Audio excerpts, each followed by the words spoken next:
Sinasabi ng barahan na merong nawala sa'yo. Meron ngang nawala sa akin.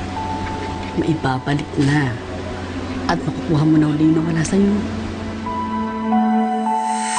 Ano na si Paula? Dadalhin ko na sa nursery at nang makapagpahinga ka na. Tumilito sa tulo, tulungan niyo kami! Yung anak ko nasa nursery! Gemma! Gemma, kumari ko yan! Gemma! Gemma, yung anak ko!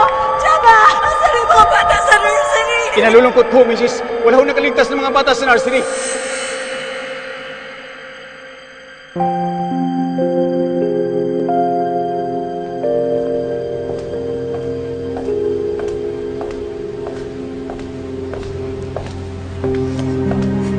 Imposible.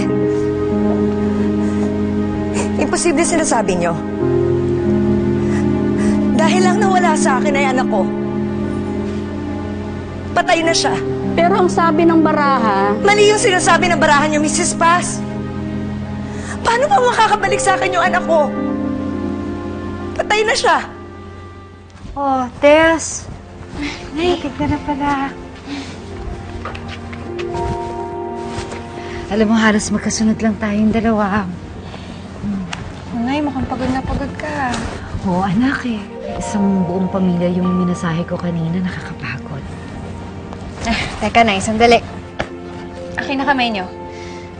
Ako naman magmamasahe sa inyo. Nakakatawa naman tayong dalawa. Ako ang masahista pero ikaw nagmamasahe sa akin.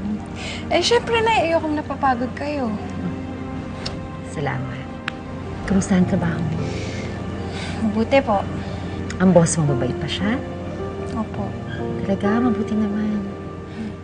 Eh, pero syempre, Nay, kayo pa rin ang pinakamabait at pinaka-sweet dahil, kayo talagang the best, Nay. Bolera ka talaga. Ay, hindi po ako marunong mambola. Kaya mahal na mahal kita eh. Halika nga, payakap